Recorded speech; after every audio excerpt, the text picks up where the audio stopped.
Welcome, everyone, to the Game Ball Podcast. I am your host, Tom Schuster. Joining me tonight is Mark Myers. Jen is unfortunately under the weather and will not be joining us. Hopefully she gets better soon. Yeah, get better soon, Jen. Yeah, I'm fighting through the end of it. There's a light at the end of the tunnel. Who knew colds would be the death of us at this point? Yeah, who knew mask worked? Yeah, it's weird. Tonight we'll be discussing our most anticipated E3 announcements, and we'll be reviewing our Retro Roulette game, Goldeneye 007 for the Nintendo 64. But before we get to all of that, Mark, what have you been playing while you're fighting off infection? Yeah. So I didn't play a whole lot through the 3 days I was really sick. The main thing, I've played a few things. The main thing I picked up randomly today because for some dumb reason my brain has been going through my backlog because, I'm just waiting for Thursday. Me too. To be completely honest. And I'm just going through and I went, you know what? Let me see if I can speed run through, not speed run because I'm not any good at the game to speed run it. Let me see if I can speed run through Assassin's Creed 3. Okay. I like the American Revolution history. Have you ever played Assassin's Creed 3? Yeah, I got all the way through till what point is it? I got to Connor. Okay. And the boat stuff. Right. I don't know how much further I got originally. Okay. I didn't realize how much of a prologue there is. Oh yeah, it's Because hours. This whole Kenwick thing is taken way too. I've also murdered a bunch of redcoats. I would a scene would start and the redcoat general would push me because they would just drop me in front of a patrol for some reason. Right. And I would just stab him with the hidden blade and then kill his whole patrol. That happened at least 4 times. So that was kind of fun. But yeah, so that game sucks. But I do want to get through it because I want to see the history stuff. Right. Because I know they go to Philadelphia and I know they do Revolutionary War battles and I just want to get to that. Yeah. I didn't get to that. Yeah, once you get through the Kenway stuff, it's almost all Philadelphia. Yeah. Like a big part of it is Benjamin Franklin. So yeah. He's kind of your Da Vinci and Da Vinci, right? Yeah. So I think I got just into when you started to go to Philadelphia, because Connor's is a Mohawk, from outside Boston. So I think I was just leaving Boston. Yeah. You get the boat and all that. Yeah. I have beaten this game.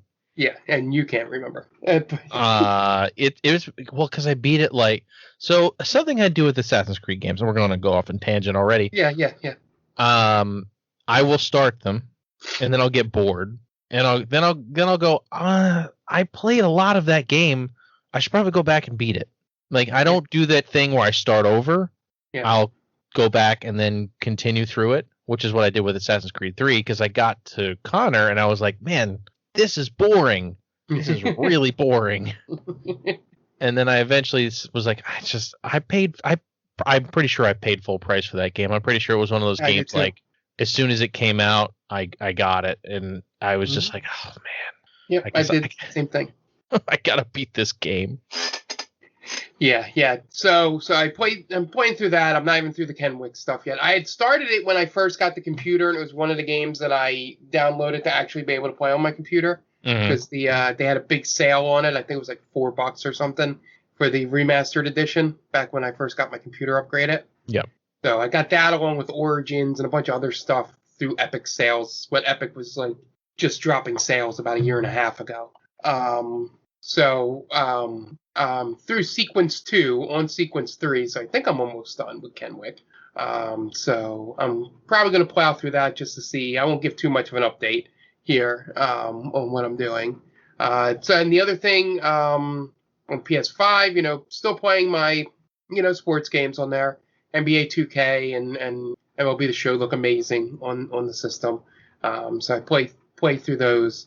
Trying to think what else. I keep looking at and wanting to play games on the PS5. I'm like, should I try Days Gone? Yep. It's like that's where my head is at with games. I was going through my whole list, and I'm like, gosh, should I play this game? I don't know. But yeah, it's been a lot of that. I think Assassin's Creed 3 and sports games have really been, it's been really busy with the holiday and all that since we last recorded. Playing that stuff. I think the main thing I've done is watch people play Resident Evil Village. Yeah. I've watched a lot of that, and I will wait for that game to come on sale to actually purchase it, because it's amazing, but I know everything, so it's not worth paying $60, $70 for. Yeah, I understand at this point for me. I can't wait for Jen to get back into it, because she's coming up to my favorite part of the game, and it has nothing to do with Giant Lady, and it's probably the shortest part of the game too, but it's the best. The only other thing I played, which I think you can also add to your list as well, is I was really impressed after watching people play it on Twitch and Giant Bomb and stuff like that. I was really impressed by that What the Dub game. That actually turned out to be good and not boring. I was surprised. It was pretty fun for what we were doing, for especially, because we never played it before, but it was fun trying to make that part of your brain work. Yeah.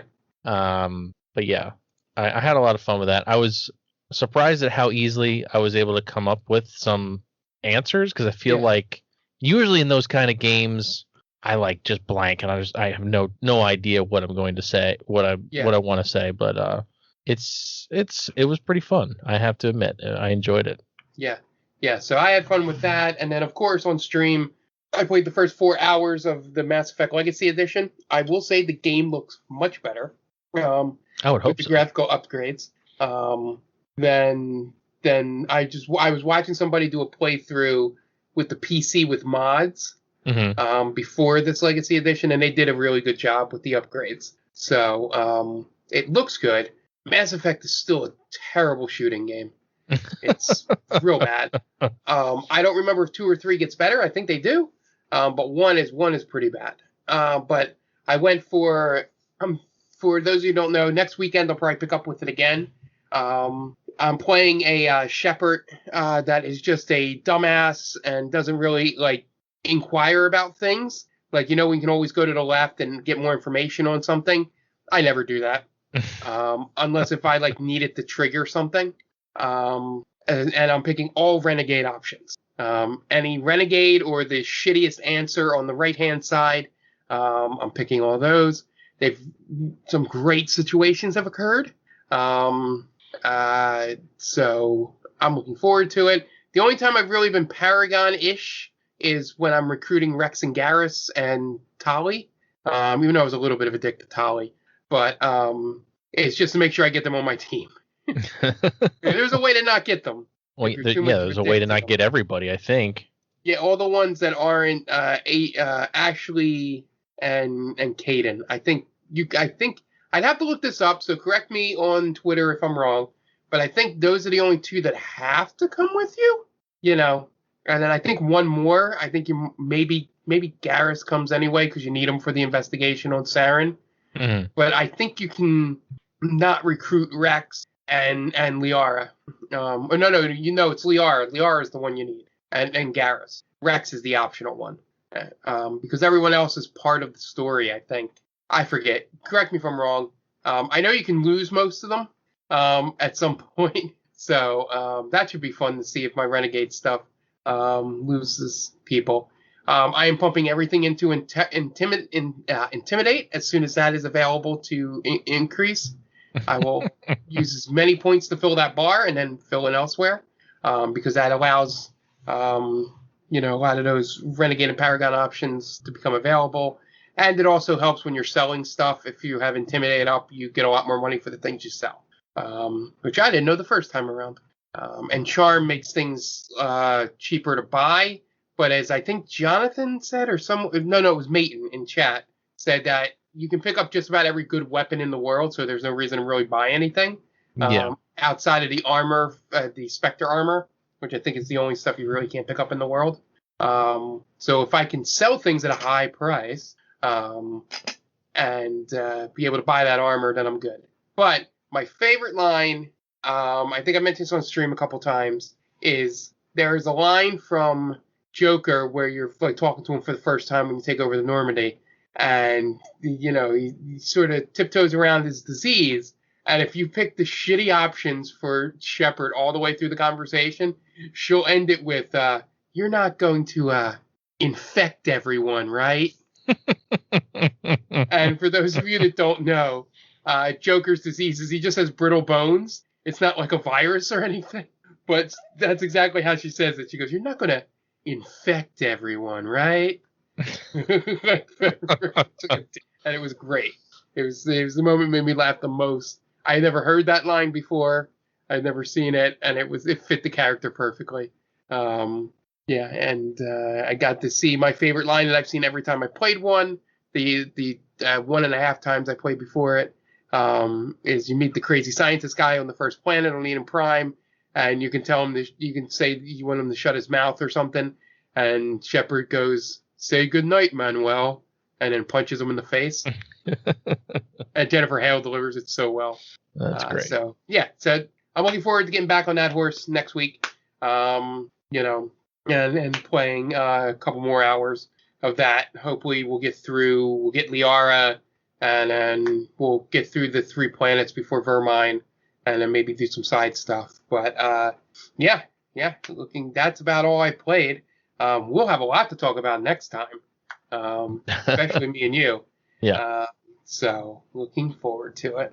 Me too. But that's cool. I'm glad you're having fun with Mass Effect. Yeah. I'm glad that the one slight last tangent. It's like the time when I tried to do my Fallout New Vegas thing, but we didn't have much of an audience watching then. Right. Where I did Fallout New Vegas, where I was just killing everyone, literally everyone. like the first town you go to, I did all the good stuff. Like it was goody two shoe up until when the bad guys invade.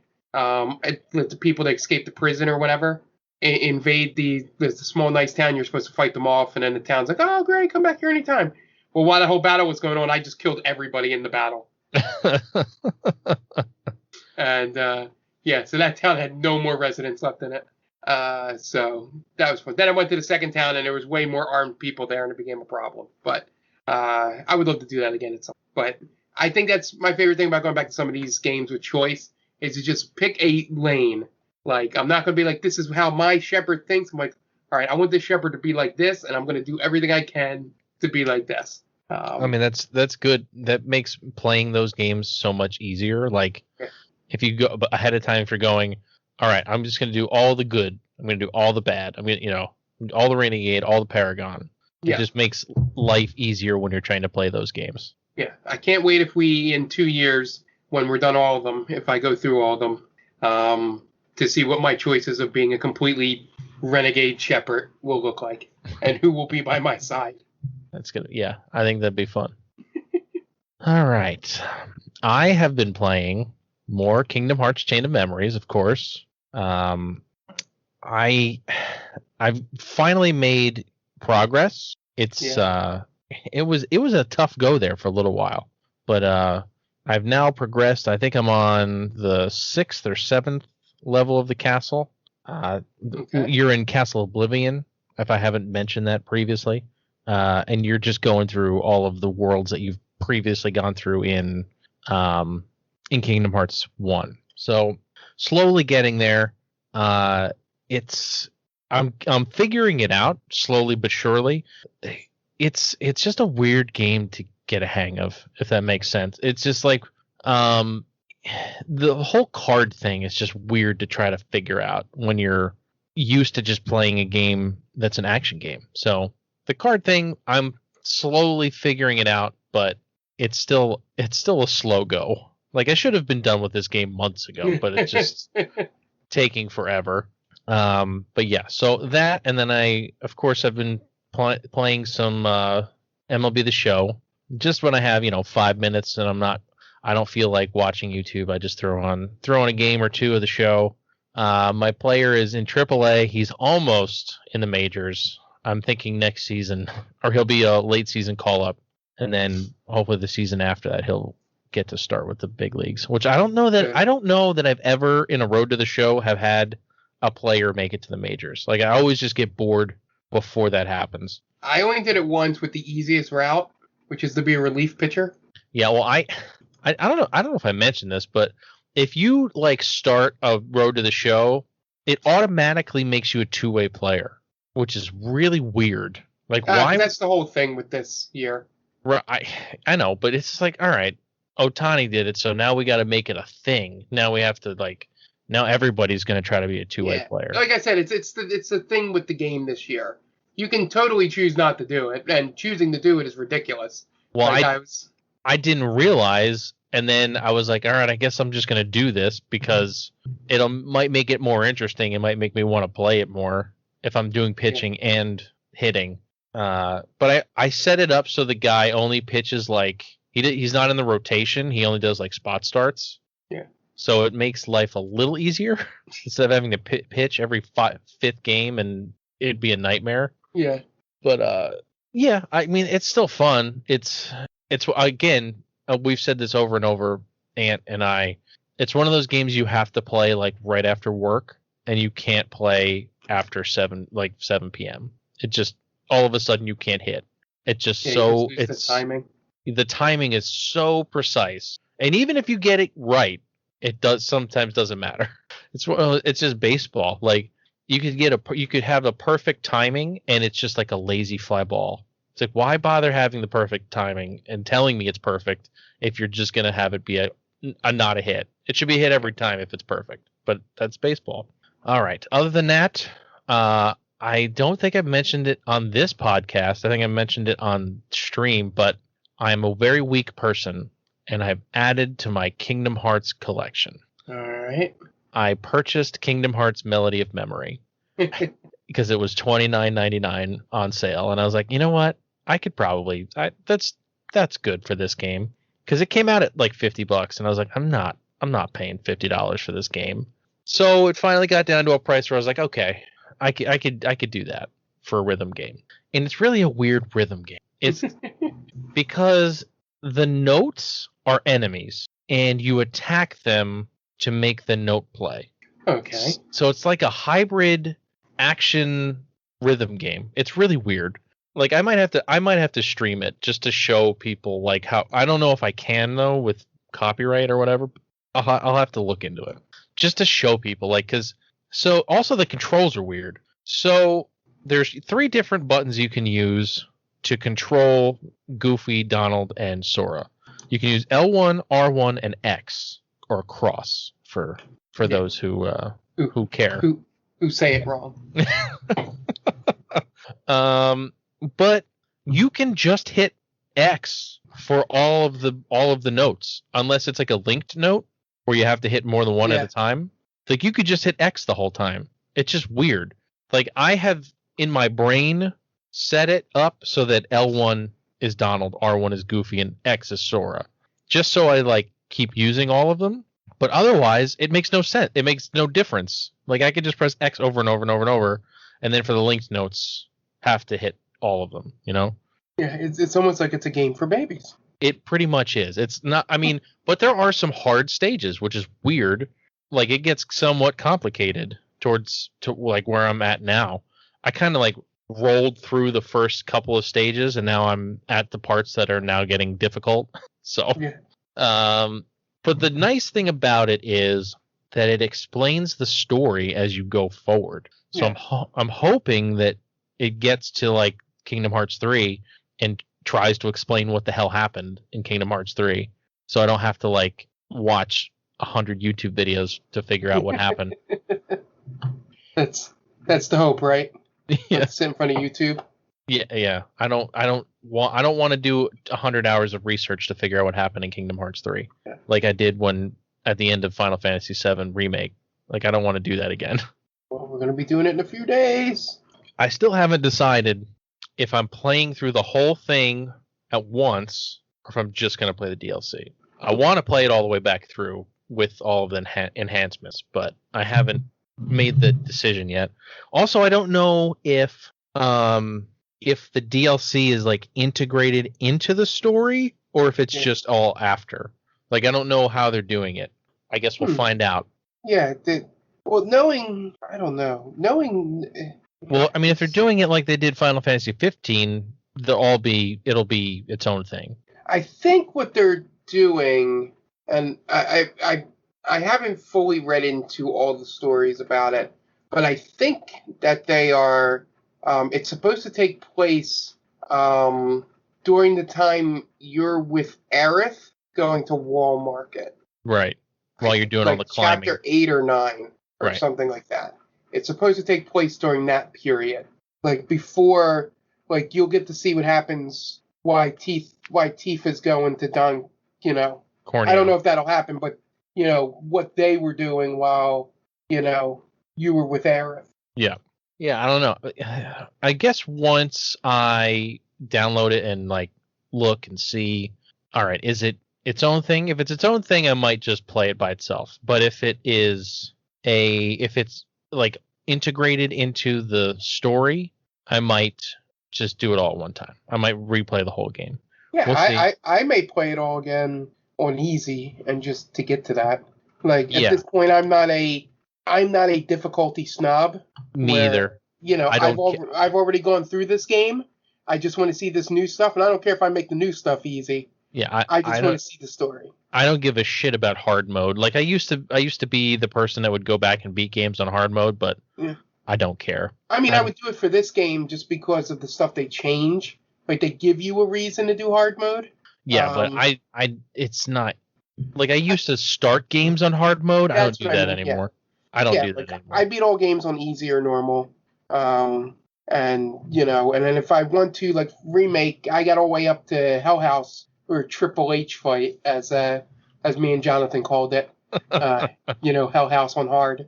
Yes. Fight, which you have to know how to equip your character, and then I found out through a playthrough I'm going through is that the stop spell is like essential for that fight. Yeah. Because it works on every boss. Which is funny watching him play through it, but even random battles that were taking me a couple minutes. This guy I'm watching his playthrough is throwing the stop spell on them, and when they're staggered, and then just destroying them before it runs out. Yeah. And it's ridiculous, but. Yeah, it gives me a reason. Like played all 8 chapters up to that fight, and did the squats on hard, and Did you beat all the squats? I did all the squats. I got 2 of the 3 pull-ups. Okay. Right, pull-ups was the hard one. Yeah, pull-ups because it does like a 4. Yes. It's not like a baseball diamond, which was the easy way to remember for squats. But yeah, so I'm just gonna play it on easy or normal. I might play from the beginning, just go through it and all that.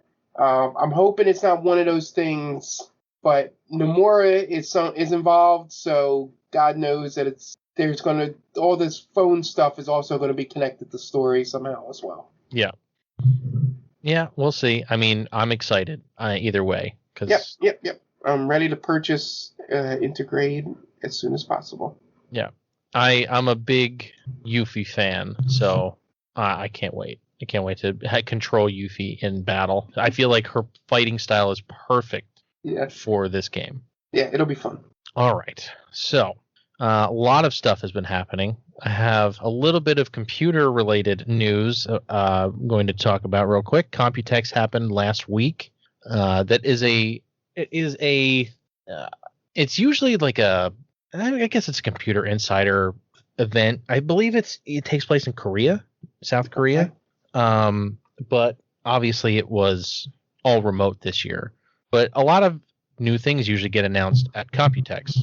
And this year we had a few things get announced, which I was surprised about. Intel decided to not really announce anything, and they did like a fluff propaganda piece on how they're changing the world with their processors. It was really cringeworthy and terrible. And then they were like, "Oh yeah, we got 2 mobile processors coming out. Thanks, Intel. You're really helping us out here." Then NVIDIA decided, let's piss everybody off. NVIDIA came out and announced the 3070 Ti and the 3080 Ti, both of which you're never going to be able to buy. Yeah. The 3080 Ti, if you're listening to this Monday, has already gone on sale and out of stock immediately. It is priced at $1,100 and $1,199, which I just found out like yesterday that it was supposed to be a $999 MSRP, and they're like, you know what? They're gonna buy it anyway. Let's make it $1,199. I was like, really? NVIDIA, that's what you're doing? Yeah, it's just ridiculous that they're, even before you get into the rest of this, putting out these cars and putting no block on, I guess they don't care, blocks on being able them to be used in blockchain and stuff, which is the reason why regular people can't buy them. They don't give a shit. They don't care who buys them. They just want them to get purchased, and they're going to, whether it be a scalper or a miner or whatever. Yeah. You should have seen the madness that happened at like Micro Centers and Best Buys, because you could only buy these, I think, at least the Founders Edition cards, you could only buy in person, and it was like worse than like old Black Friday stuff they used to see. Did it get as bad as Pokemon cards? Yeah, it was the same type of thing. Somebody pulled out a gun? No, I don't know if anybody pulled out a gun, but there was definite like pushing and shoving and all kinds of stuff. So it has not rose to Pokemon card level then. That's just crazy. We'll have to we could do a whole podcast on just that.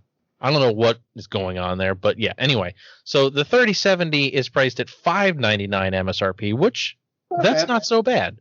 But again, you'll never be able to buy one. Yeah.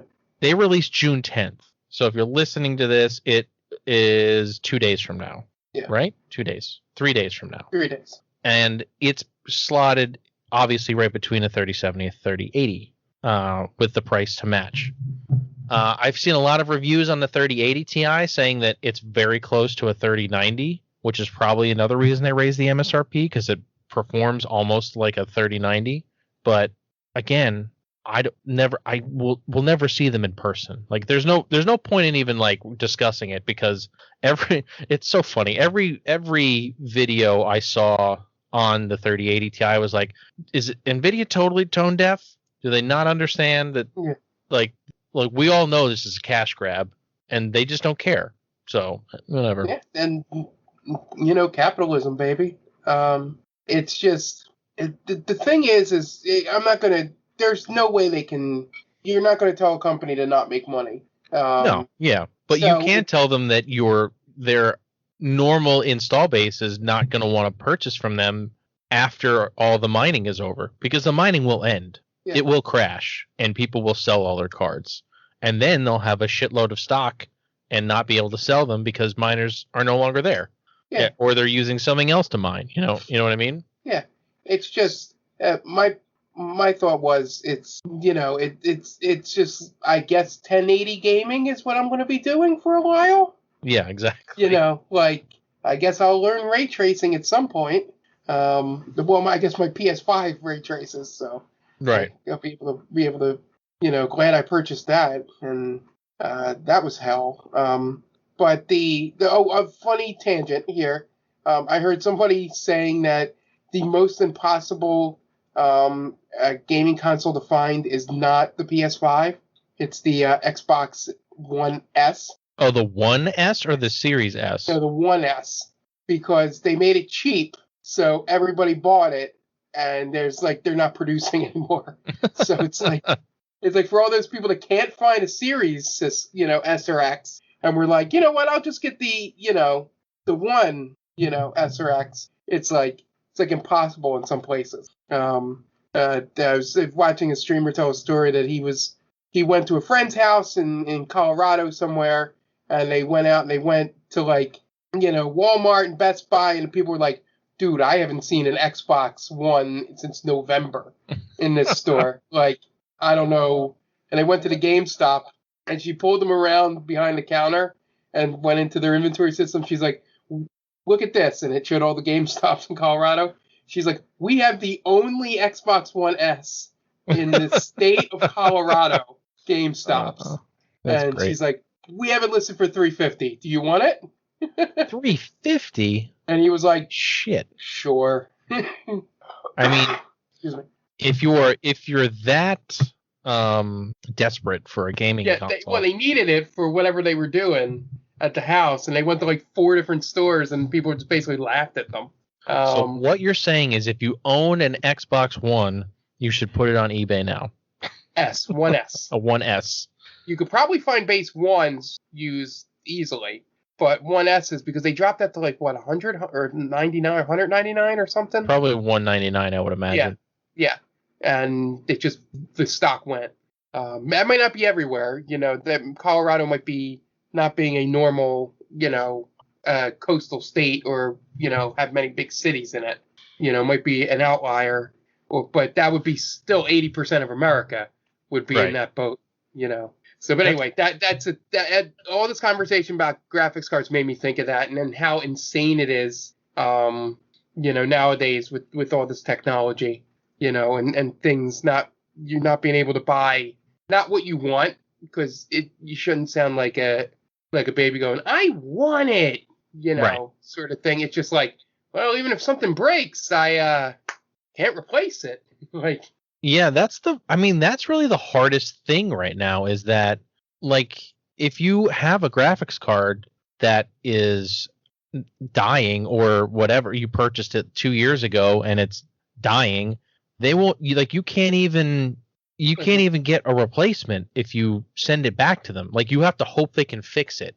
Like, they can't even give you a replacement card. Like, if you RMA it, you just have to hope that they can fix it because you're not getting a new one.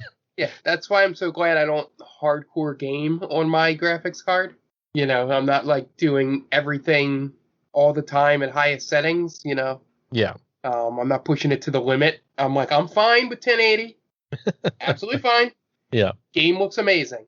But yeah, I don't know the solution outside of, like you said, the mining just dying off again for a period of time. Well, eventually it will. And I think we're kind of hitting that point right now because I think Ethereum crashed, not crashed, but it has gone down significantly.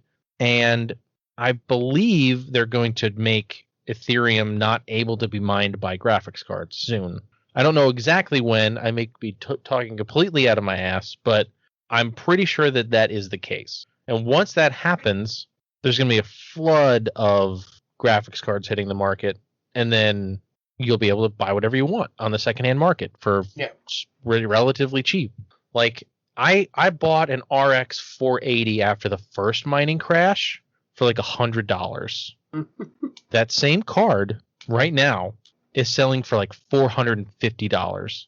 And I'm debating ripping it out of a computer and selling it because I'll never not, like, how do you not go with the $350 increase on the card? On a whole different level, I have Xbox 360 NCAA Basketball 10, and I saw it on eBay for $250, and I'm like, I don't even have a 360 anymore. It's one of those things like, man, what do I do here? Do I go through the hassle? Right, that's the other thing is you can get totally screwed, especially on eBay. Yeah. There's no seller protection. No. It's pretty much all geared to the buyer. Yeah. So if you sell someone a graphics card and they decide that they don't think it works, which has happened before, they can get a refund and you can't do anything about it. Yeah. Yeah. The best I could do is bring that game to like too many games. Yeah. And just walk up to somebody and something's like $100 and it's like, I'll give you this for that. Yeah. Do a trade. Yeah. Give me your Sega Saturn. There you go. I'll give you this. There you go. See, Mark, you bought yourself a Saturn. I'm honestly thinking of that. But just because, I'm sure that college basketball is going to be coming back soon because they're bringing college football back. Right, so, exactly. But yeah, it's like you think of that stuff. Like, I'm sitting here with that graphics card that's probably shit on the computer that we're going to build for my second computer. And I'm going, shit, should I just sell that? Rather than do a second computer. But, you always regret it when you do that. Yeah, which is why I haven't done it, because I know because it's a cool graphics card, and I enjoy having stuff. And it's like, it would be only a thing if you had two of them. Yeah, if I had two of the same card, that'd be one thing, but I'm kind of a collector, so I like having Yeah. that thing. And that's what NVIDIA hopes for. Right. You know. Exactly. But anyway, enough about NVIDIA being shitty. Yeah. AMD announced some new stuff as well. To all those people who cannot purchase a graphics card, they're going to be releasing what they call APUs, which is basically a CPU with built-in graphics. So they are releasing the Ryzen 5 5600G, which is a 6-core, 12-thread processor for $259, and the Ryzen 7 5700G, which is an 8-core, 16-thread processor for $350. And those are coming out August 5th. And all of their APUs generally do a pretty good job of playing games at like 1080p. Yeah. So go ahead. I was going to say, would that be like a worthwhile for, say, instead of doing the graphics card, or down the line in a little bit, instead of using the graphics card that I had in my old PC, just buying that for $200? You know. So it's weird. So these are like stopgaps. I consider APUs either stopgaps for a gamer, or it's something for someone who doesn't need, a graphics card, like someone who's either using it as a Plex server or something like that. Okay. So a lot of times a streaming computer? Yeah, right. You could use it as a streaming computer as well. But obviously with these new processors, you'll have to purchase a new motherboard, a new RAM, and all that other stuff. So it's kind of it's if you're upgrading from something old, you're going to have to get all the other stuff anyway. But if you're trying to build a computer that eventually you want to put a graphics card in, these are a really good starting point, because they'll be able to play games up to a certain level without, bursting into flame. Yeah. But yeah, especially if you're building a secondary rig just to stream your stuff, this would be good for that as well. But yeah, it's really recommended for people who want to get a graphics card at some point and just can't find them right now. So AMD is the hero right now. Because you can't mine off these, right? No, you can't mine off of these. So AMD wins. AMD won Computex. And I'm super happy with it, because I might get one of these to do, because I have a Plex server, but eventually I'd like to upgrade it because it's kind of old hardware. So one of these might be in my future. So we'll see. All right. That's all of my Computex news. Real quick before we get to E3, just a minor aside, a chicken nugget shaped like an Among Us character sold for $100,000 on eBay. Let that sink in for a second. Oh, I know this story. I'll let you continue. I won't spoil it. So it just happened to be a chicken nugget that looked like a character from Among Us. And someone went, this looks like that. I'm going to sell it on eBay. And someone actually physically, digitally purchased this thing for $100,000. Not $100, $100,000. Like, where is this money coming from? Like, did people get more stimuluses than I did? Like, what happened? Well, I don't know. The thing I always think about is just the dumb things in like in the industry of like with housing and stuff like that. It's like the percentage of things that are just cash sales now. Yeah.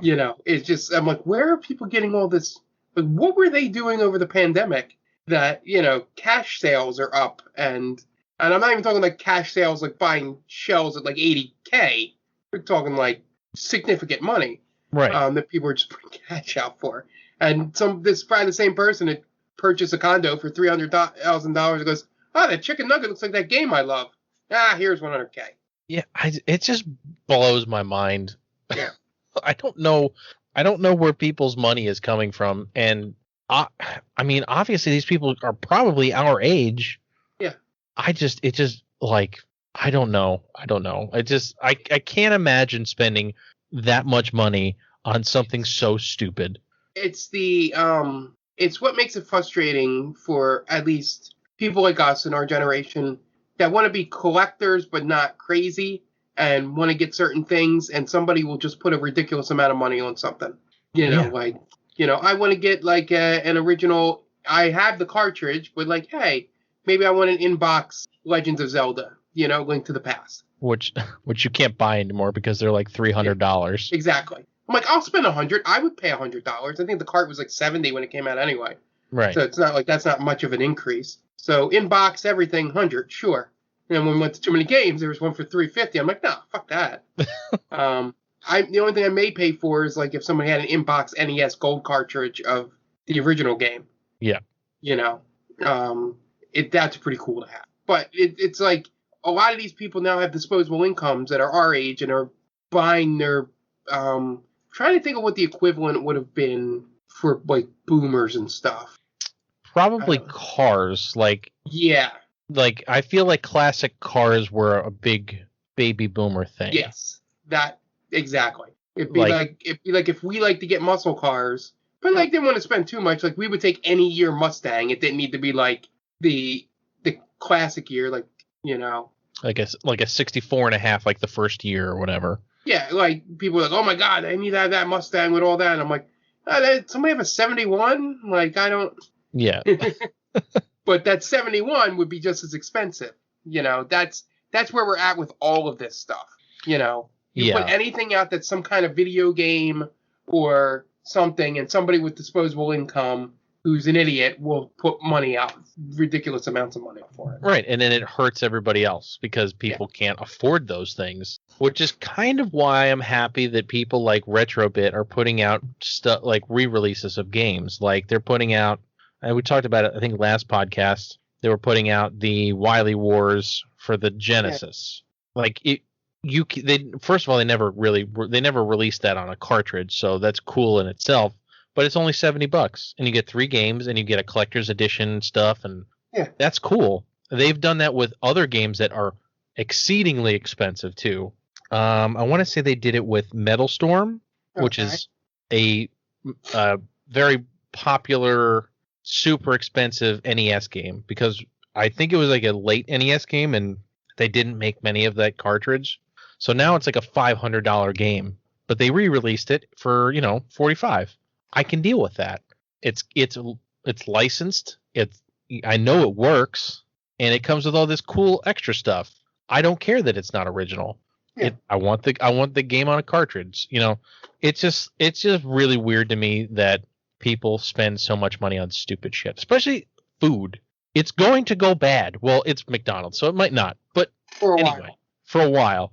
But you have to like keep it in a vacuum for it to not go bad. Like you're spending $100,000 on a supposedly something that will break down eventually. Like you won't be it'll just be gone because it will decompose. I don't know. I just figured Jenny would enjoy that. I figured she'd get a kick out of someone doing something stupid like that because she always likes to find these weird stories. Yeah, I sent her the story immediately when I saw it. I just couldn't believe it. Yeah, it was pretty ridiculous. But it's like, all these things. Like I'm not even someone that like I wish there were a lot more yard sales and stuff around me because. Well, Mark, that's the other thing. Like people now make it's like a job for them to go to yard sales and get there before everyone else and buy up all the stuff, and then they sell it on eBay. Like, come on, guys. Yeah, none of us care that much. Yeah. It's just you're not gonna. You might if you're remote enough. Like I don't think we'll ever find any in New Jersey. Going by the group that we're in Facebook. But because they literally shout out, "Hey, there's a yard sale in this town," and it's already too late by that point. Yeah, and it's just it's going to keep happening, until capitalism finally falls, and people are always going to look to try to make the easy buck, and not care about their fellow collectors and stuff like that. So still got to get that Saturn. We'll get you one. I now that Too Many Games is happening this year, I think we can make that happen. Yeah. But anyway, on to the real stories, or at least what we hope is real. E3 is coming up in a week from now. Well, quotes. Right. Quote unquote E3. E3. E3 time is happening. Yeah. But yeah, we always like E3 coming up because a lot of stuff gets announced, and we have some stuff that we hope is going to get announced, so we're going to go over them quickly ish. Because E3 this year is running from the 12th to the 15th, and hopefully we will be doing some streams around that. Yeah, so we'll start that up front here. So the plan is, and I don't see any reason why I wouldn't be able to do this. I may even need to carry my computer to another house to do this, because I may need to house sit or dog sit, honestly. But so Saturday, June 12th is the beginning. It's the Ubisoft Forward, and what I'm looking to do is that will start. It looks like 3 p.m. They're gonna have a pre-show and all that, so we might come on about 2:30, 2:45ish, depending on if I have anybody. If it's just me there, it'll probably be more 2:45ish, and we'll just go over just talking with the chat while the pre-show's playing and all that. But if I have someone there, we might come on a little earlier to have conversation back and forth, because there's only so much I can shout into the void. If there's not much interaction in chat. So that's 3 p.m. We'll go through that. That's going to be a lot of things. The thing I'm most excited to see, and we'll get deeper into it, but this wouldn't be one of the things I'd bring up for your topic, Tom. But I want to see what they're renaming that Rainbow Six Quarantine to, since that game was announced before the quarantine. Yeah. So I'm interested to see just the name. I don't even care. I mean, knowing Ubisoft, they might not change it. They might lean into it instead. Yeah. But so that's Saturday, June 12th, the big day, which I'll be there for a while. Add it to, depending on how Saturday looks, I may do the Mass Effect stream either before or after that. So keep an eye for that, since I'll be on anyway, and it's only one show, and I don't know what anybody else is doing on a Saturday. And it looks like the show's only going to be an hour, 3 to 4, and then the post show is on at 4. We won't cover that. We'll just be doing the actual showcase. Yeah, and then Gearbox is supposed to be having a show on Saturday. We don't know the time for that yet. It might be, closer to the date. Just keep an eye on Twitter. Sunday's the big day. Xbox and Bethesda starts at 1. So that'll be probably an hour and a half. I will be there. Hopefully I'll have either Jenny or Tom or both for that one. And then Square Enix is at 3:15, which I'm guessing will be about 3:30. I'm assuming it'll be a 15-minute pre-show or maybe a 45-minute pre-show, because that's just a weird time to start the press conference if there's no pre-show. Yeah. And then Monday, we'll probably just do a wrap-up for Capcom and Take-Two and all that. But the one thing we're definitely doing a YouTube video on, and not Twitch, me and Tom are definitely going to do, and maybe Jenny will join us, talk over the Nintendo Direct on Tuesday. We'll be in work, so we won't be able to do it live at 11 a.m. Eastern. I didn't think I had enough to take these days off. And plus the 15th is not a good day for me to take off in my business anyway. That you guys all know that, but we're going to try to avoid the best we can. Spoilers, we're probably not going to be able to avoid it, but you'll get our reaction to, and discuss what we think of the things going forward, at that point. And then maybe we'll do a little wrap up of E3, of everything after that for the YouTube channel there. So it'll be the Nintendo Direct's only about 40 minutes. So we'll have a good 20 minutes if we want to make like an hour-long video, wrapping up everything else we've seen. And then the thing that's far in the future, which me and Tom did last year, EA has their EA Play Live in July. It looks like it's supposed to be July 22nd. No time yet, but just giving you guys notice in the future. We'll be doing that as well. I think Summer Games Fest is supposed to be at some point. The Jeff Keighley show. Right. Keep an eye on the Twitter if we'll do anything with that. That might be a solo thing for me to do, especially if it's like during the day on Thursday or Friday, since I'm off those 2 days. And so I might just solo that on the Twitch channel. But yeah, yeah, we got a lot coming up this week. I want us to do E3 coverage and stuff like that since we've started this, and I think this is the first time we're going to test it out. So let us know what you think.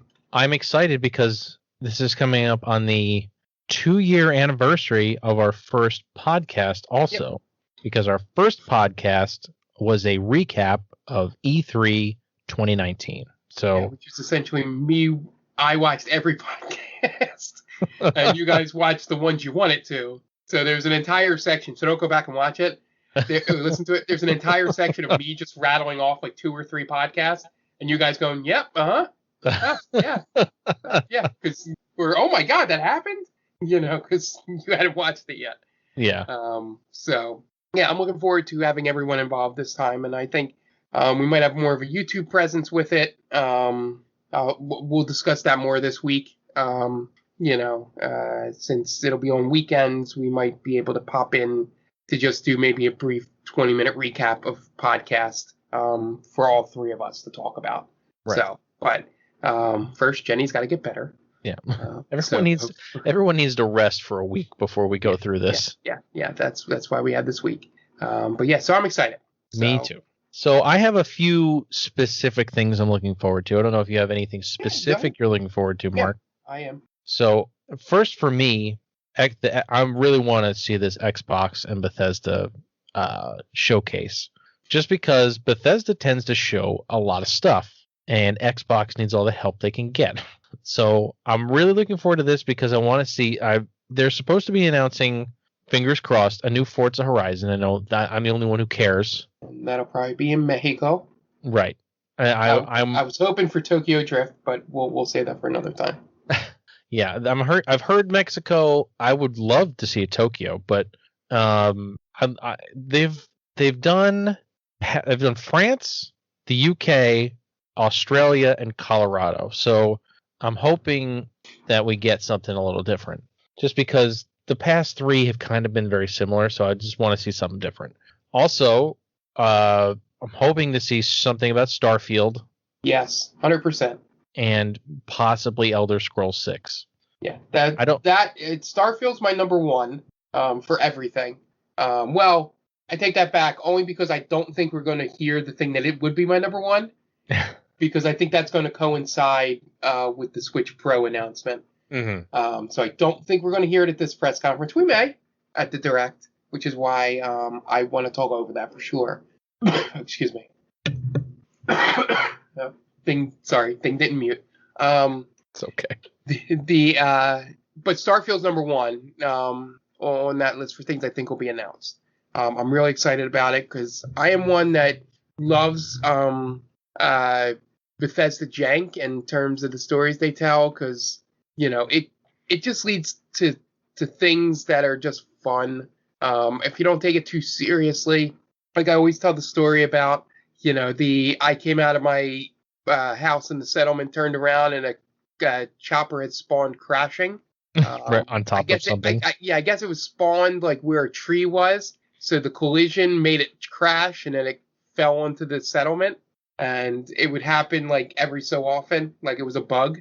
And those are the types of things I love in Bethesda games. Not the bugs that were happening early in Fallout 76, but a lot of the stuff, the good bugs in those games. Yeah, so the good goofy stuff. But yeah, Starfield, I feel like, is going to be kind of how the Outer Worlds was. I hope not. Well, I mean, not exactly the same, but kind of in that vein of you're going to travel to different planets. It's going to be Fallout-ish. There could be space battles. You never know. See, this is where we may differ on this. I like them, meaning Bethesda, when it's focused. Like, give me one planet. Like, Mark, I hate to tell you, this is not going to be that. God damn it. Starfield. That was the thing I hate about Outer Worlds, was that 75% of the game was on one planet, and it made the rest of the game, like, not really great. Right. Like, if they would have done 100% on that planet, then the game would have been fantastic. Right, because they focused mostly on that one planet. Yeah. That's the one thing I'm worried about. Now, if it's a thing like it's a space station, sort of like how the settlements were, and you're going back and forth, kind of like a No Man's Sky thing, Yeah. okay, okay. I just want, something to be focused. Because if they get too open world, which is what 76 did, where it was just like, yeah, go anywhere. We don't care. We have everything set up. You're in West Virginia. What's in West Virginia? Yeah, nothing. It's like, yeah, sure. But yeah, maybe I'll regret these words. But, I just get worried when they're trying to do too many environments. Now, if you say Obsidian's working with them, and they can combine their forces, I think if you combine the Outer Worlds with the Bethesda-like game, you could have something really special. Because I think the problem with Bethesda games is that their stories sometimes aren't great, but everything else around it is pretty good. And the thing with Outer Worlds is that story was really good. But the stuff around it wasn't very wasn't varied enough for me. Yeah. There wasn't a lot of other stuff to do. Yeah, and now that they're both under the same umbrella, with Microsoft. Yep. Maybe Starfield, they can come together, but I doubt it with their history. But we'll see. Weirder things have happened. Yeah. So those are my number one hopes that we're going to see. Well, those are very important to me. Yeah. Yeah. So mine, which we will expand on because I know it's probably one of yours, to go deeper into. I really want to see what Final Fantasy 16 is. Yes. Yes, me too. Is the thing I've been going back and forth to, talking to other people like outside of our group that play those games specifically, that I know, and seeing online people talk about it, is what type of game is it going to be? It's Team Ninja, right? Is involved with it? I believe correctly. So. So is it going to be more Neo? Where it's just like a Dark Soulsian thing, where it's a bunch of levels interconnected. I really hope not. And really it's not much of an overarching story, sort of thing. Or is it going to be like the Final Fantasy thing, where it's sort of the same, that thing where there's different levels, but they're towns, quote unquote, right? Or settlements, surrounding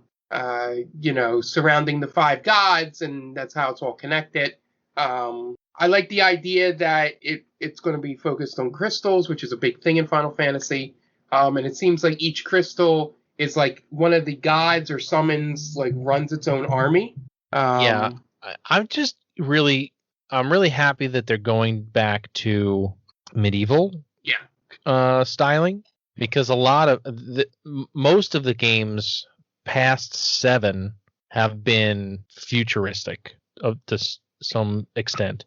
I think the only one that wasn't really 9 and possibly 12. Well, yeah, 12. Well, 9 was a specific thing that they did, that I think was like what's it called? A passion project of, you guys, we sold bonkers on 7 and 8. I know you guys really want to go back to this. Go ahead, do it, and we'll put it out at the end of the PlayStation. It'll be fine. And then because you can tell by everything else that's drug forward that the main focus of Final Fantasy was to be a more modern sort of story. But what I think 12, which is where I kind of hope 13 goes, is 16. I would love it if, I don't think that they've announced it yet, and if they have, then I'm completely wrong here. But I would love it to be set in Ivalice. If they're going to do, attack, like sort of a tactics type setup. Mm-hmm. With crystals and people warring over the summons and stuff like that, because Ivalice is very, it's got an aesthetic to it, and a history to it that stretches through multiple games. It's one of the only worlds that's spread out over multiple games that isn't a direct sequel, right? If you know what I'm saying, because it was in Tactics and Crystal Chronicles, and 12. And 12, right. Yeah. So I would love that. I don't know if they've already announced that it's a whole different world, but that would be fun if they went back to that. I don't think they've announced the success of 14. I don't think they've announced anything. Like, I don't think any story beats have been... Yeah. I want to find out what the hell that scar is on their faces or tattoos.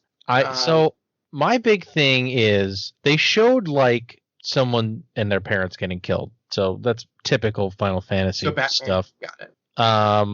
But I was like, what is this? Like this? Does this character turn into a summon? Like what is happening here? There's some really weird, confusing stuff that happened in those trailers. I hope they expand a little more on the story, and I want to see what the gameplay style is going to be, because that's kind of been a sore subject for Final Fantasies in the past, 5 games or whatever. Yeah. From 13, even, I mean, some people didn't like 12 either, but from 13 to 15 and all the games in between, everybody didn't either disliked it or hated it altogether. And I wasn't a huge fan of 15's battle style. I almost hope they just take 7 Remake and use that. I think it might be a hybrid of the two from that trailer that they released. Like, I'd be fine with that, because as I've played 7 Remake more, I've started to enjoy the actual battle system more, because I kind of figured out how it's supposed to work. So yeah, it's a much more defensive style than, like, say, Kingdom Hearts. Like, Kingdom Hearts, you're constantly attacking, constantly doing something. But Final Fantasy VII Remake, it's still kind of turn-based. Like, you kind of just wait for them to attack you, and then you do like a parry or something, and then it hits your ATB gauge, and then you get a chance to do a magic cast or a summon or whatever, and then you go back to waiting, and you either attack a little bit or you sit back and wait. And I just think it's a lot more turn-based than people think it is. Yeah. If that makes sense. It's like the modern version of a turn-based action or turn-based RPG. But I kind of hope they just use that. And speaking of 7 Remake, I hope we see something about Part 2. Just give me something. A date, a teaser.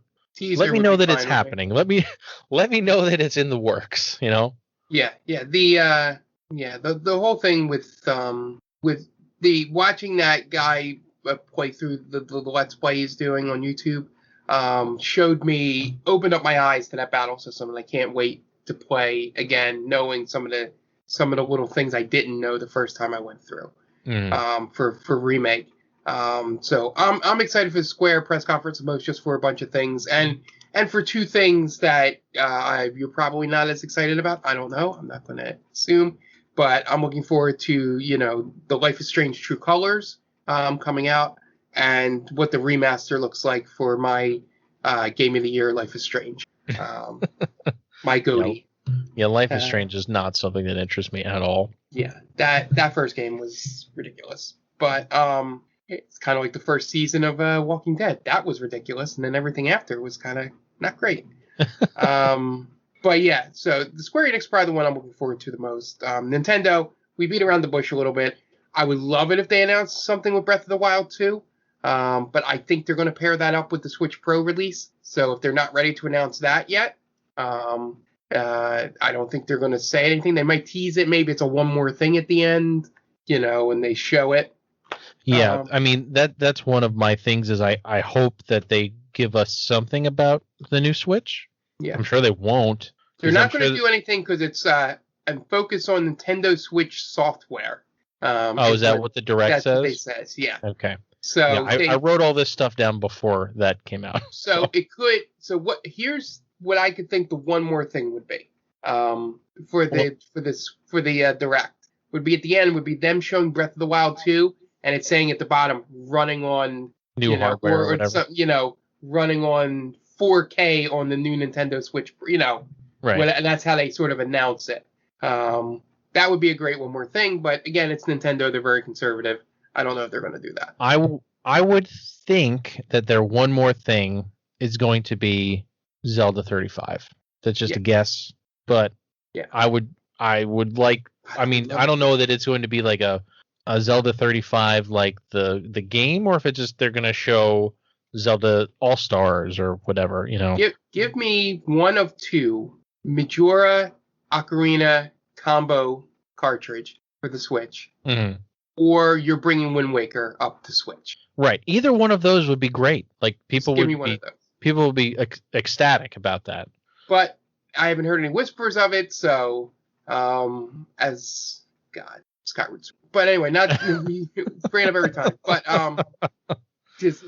just give me one of those two, and I'll be happy with Zelda 35th anniversary. Hell, I'll be happy if they announce here's an orchestra vinyl to buy. I'm like, yes, take my money. I'm into vinyls now, so. Mark, we're gonna have to go vinyl shopping now. Oh yeah, I have and thank you to Anthony, who's definitely listening to this podcast, who pointed out a new artist out there, and was like, this is your shit. I listened to it and it was like, this is definitely my shit. And I have pre-ordered the Olivia Rodrigo vinyl. So yeah, I'm on that train. But like, I would love that. Like anything, I want them to do more with the 35th anniversary of Zelda. I just hope they do something, because we've heard nothing. Like, it's just rumors. It's all been rumors. I have not heard one thing about Zelda's 35th anniversary. I've not heard one concrete thing. And I think, is it this year or next year is Donkey Kong's 40th? I think it's next year. Yeah. But yeah, it's really weird to me that, like, we've heard nothing, which makes me think that something's coming. Yeah. But we don't know that. Yeah. And a couple final things to wrap it up with things I'll be interested to see, and I don't know if you have anything else to add.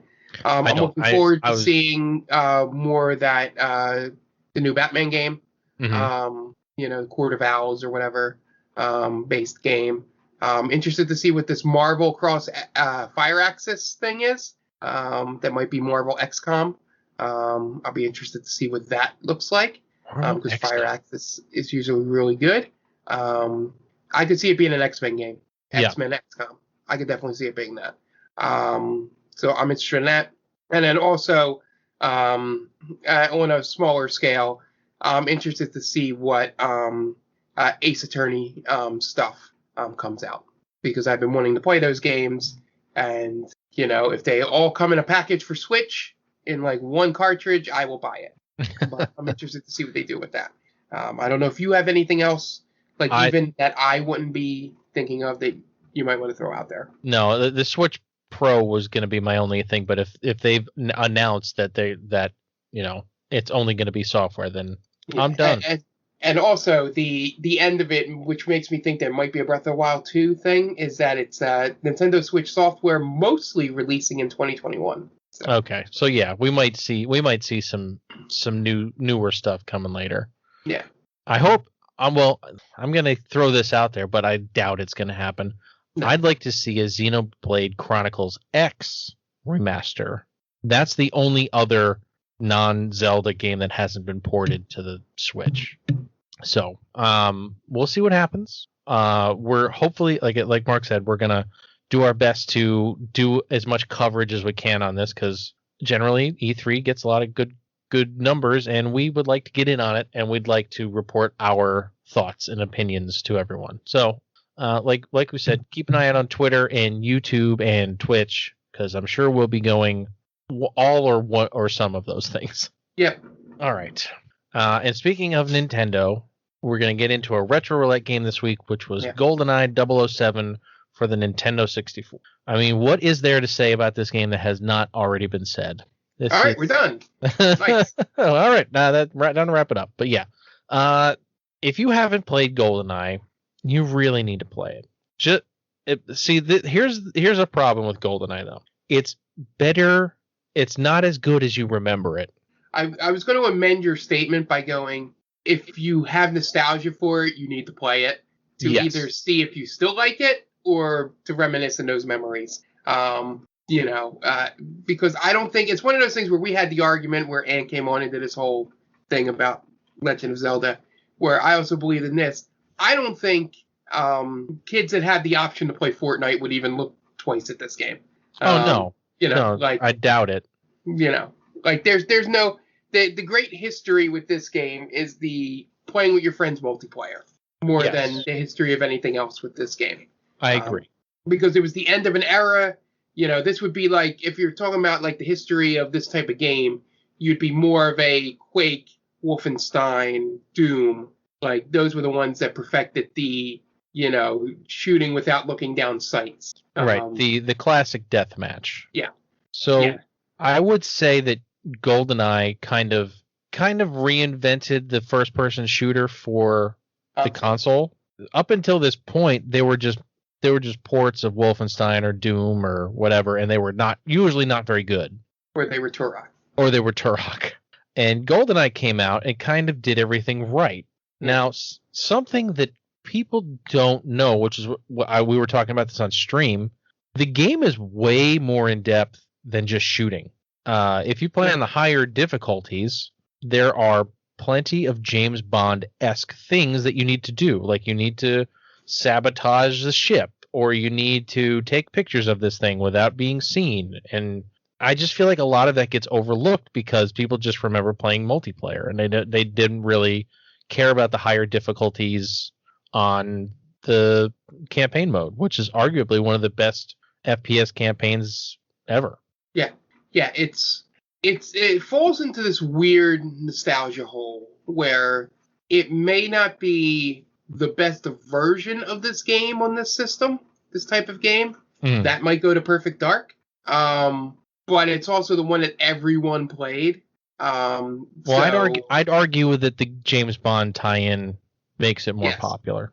Yes, and it was first. So, you'll have your Perfect Dark defenders out there, and they're probably correct that multiplayer is better. But everyone else played this one. Like, everybody, remembers Slappers Only No Odd Job Archives. And would exactly know what you're talking about if you're from a certain generation. Right. I can picture it in my head. Or rockets in whatever that one weird thing was that was like pyramids or something. I was thinking that Aztec, yeah. Yeah, rockets only in there. Like that was what this, game was. It was one of the first games I can remember, outside of wrestling games, because me and my friends got together and played all those 64 wrestling games together. But this was the first one where everyone would play, not just the ones that liked wrestling. Mm-hmm. And even like the guys and girls that weren't really into video games that were in our group would grab the paddle and try and, controller and try and play. Which, by the way, shows my age that I call it a paddle. Well, yeah, because I don't think anybody's called it a paddle since Atari. Yeah, exactly. But, I think that was the best. Going back to it, I didn't get as far as you just because it's like I saw enough of what you did, and I got the gist of it.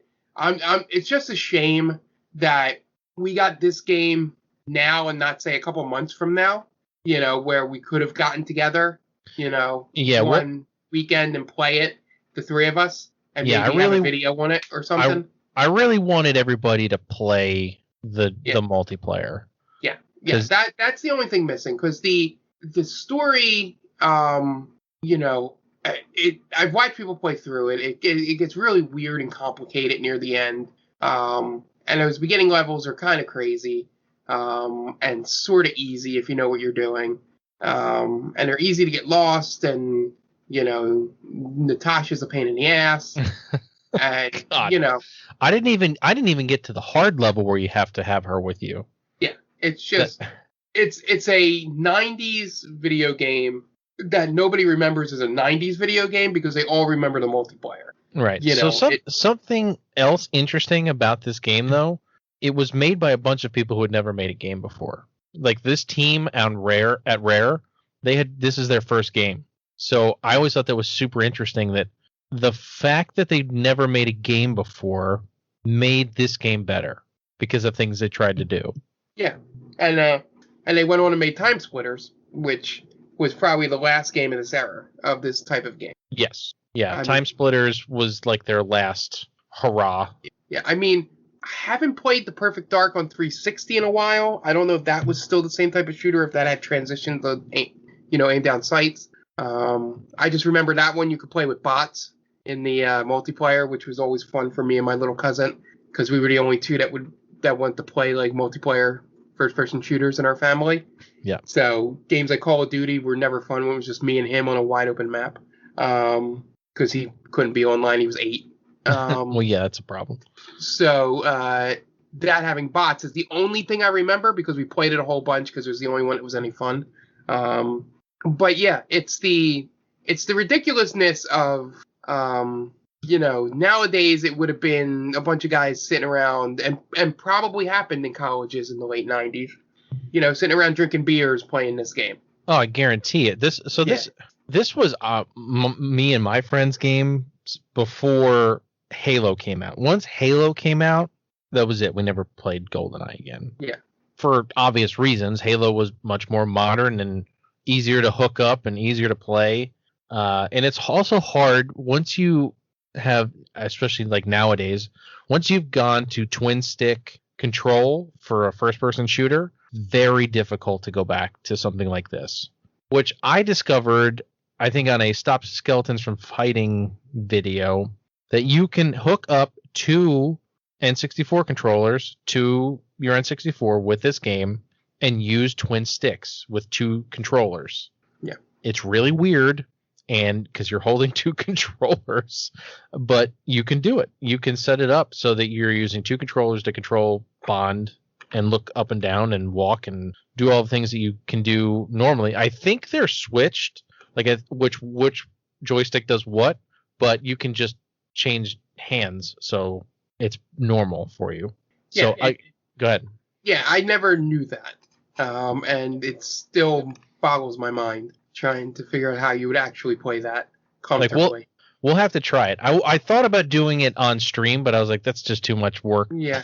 To try to get it figured out. Maybe that's an extra life thing. Yeah, maybe we'll do an extra life. Yeah, we should and especially if we have everybody together, we should play GoldenEye multiplayer just to get everybody's nostalgia, not nostalgia, because I don't know that Jen really has nostalgia for this game. She never played it, I don't think, until this. So, yeah, like Dan obviously would have nostalgia for it because we used to play it all the time. Yeah, it's just. Yeah, it's a game that we definitely had to play the multiplayer to get a full score on it. I can give my score for the single player, which is probably what we'll do. But I need to see if the multiplayer is still just as fun. Like we found out Halo is still just as fun. Yeah, exactly. But so I do have one like gripe against the game, and I guess this is just me being nitpicky at this point. That's the frame rate. When you get like 5 guys on screen and stuff starts blowing up everywhere, the frame rate goes to like 5. You get like 5 frames a second, maybe. It's just way ahead of its time. It's on a cartridge. Like, think about that. This game is on a cartridge, and it's got all this AI and stuff happening. It's pretty amazing, and the music is really good. And of course, I'm going to mention the music because that's what I do. Music sometimes gets me through games when I don't like them, so I gotta commend the music here. But yeah, that's pretty much all I got. It's a hell of a game, and you should try it if you haven't, or if you can or have any way of doing it, you should play the now leaked 360 version if you have any way to do that, because that will give you modern controls and it'll look a lot better and still be GoldenEye. Yeah.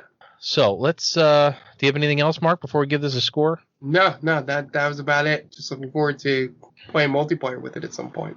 Me too. All right. So scores. What do you give it, Mark? Well, the campaign, I would say 2 out of 5. 2 out of 5. It's way too.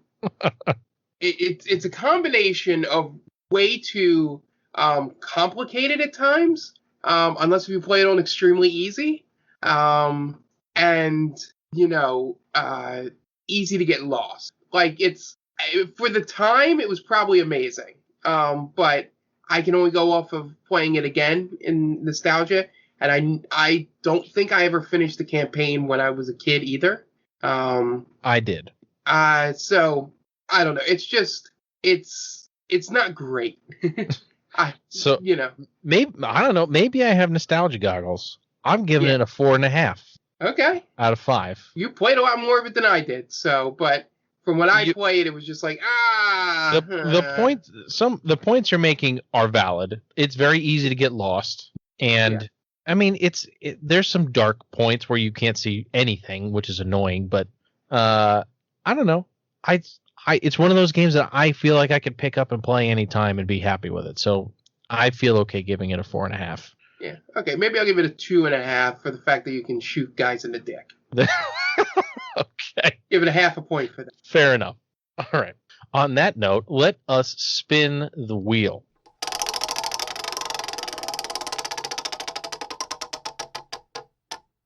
Okay. Interesting one. NES game. Mark, we're playing Hudson's Adventure Island. Nice. This might be a game I played maybe a lot more than everybody else here.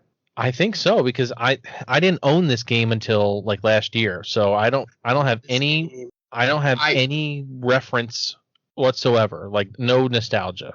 I will tell everyone that we're probably won't get, if I was in a better condition to where I think I would be, or I may not even be available for the stream tomorrow because of They Call This Movie keep getting pushed back because of sickness. Okay. I would host this stream. Right, because you really like this game. Yes. If I'm available to do that, I will host the stream. Okay. Tonight. But if not, I will try my best to be on there because I am not good at this game. I will say that up front. It is a platformer. No surprise to anyone listening out there. But I love this game. I am pretty solid at the first level because I played it probably hundreds of times. But I recommend to everyone, after our stream tonight, and you see how far we get, which will probably be through the cave, I would imagine. I may actually just want to see you play it, to be honest, because I know how far I get. And I never get past the cave because I'm a terrible platform player. As I'm sitting here thinking about it, I'm like, we might see more of the game if Tom played. But I want everybody to go either watch a Let's Play or watch a speed run and see how ridiculous this game gets as you go along. I can only imagine. It is a ridiculous story, kind of problematic, mostly problematic.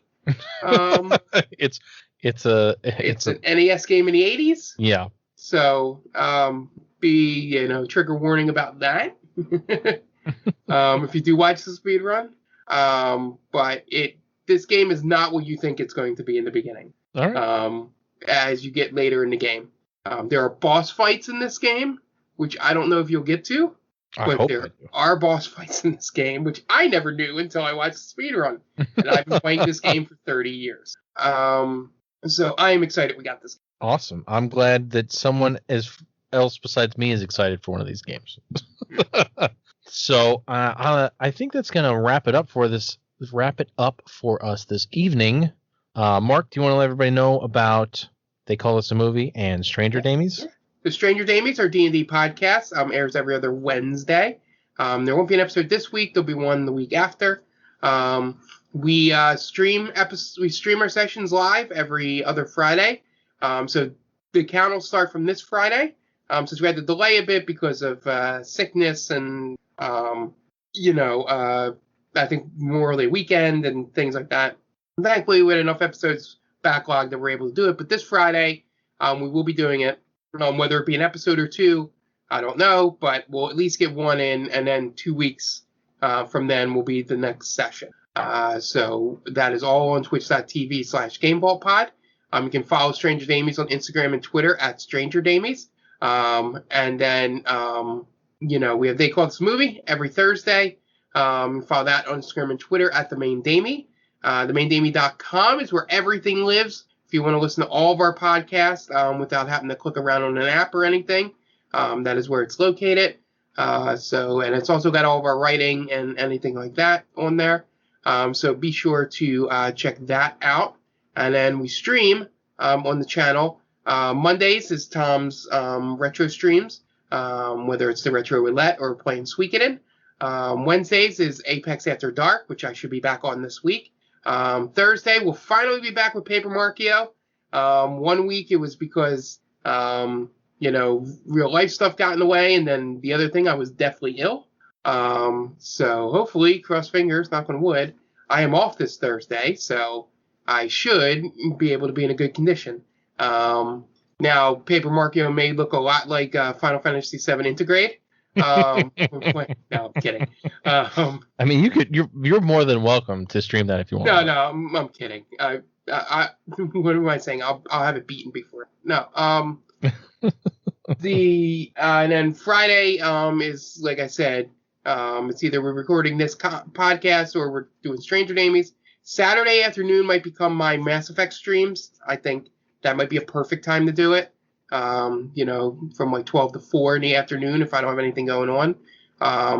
That it'll be like 12 to 4 either Saturday or Sundays. I think Saturday will be good because Dan, on most nights when his wife is not on her sick bed, would be doing Dan of the Wild on Sundays. So I think it's a nice way to spread out our content a little bit there. And then Tom, let's plug everything else with the podcast here. Yes, like Mark said, we're streaming 5 to 6 times a week, so feel free to check that out. Before we get out of here, I want to mention that we are an affiliate of Stone Age Gamer. If you have any need for retro console accessories, cables, controllers, power supplies, pretty much anything you can think of, go check them out via the link in the description of the podcast. Every time you use that link and purchase something, it gives us a little kickback, and it helps us make these streams and podcasts better for you guys. So I hope you guys all enjoyed the show. It's been a long couple of weeks, so hopefully next show we'll be back in full strength. Everyone will be well again. Yeah. So I hope you all are staying safe. Be nice to each other. And for Mark, I'm Tom, and we'll catch you guys in the next one.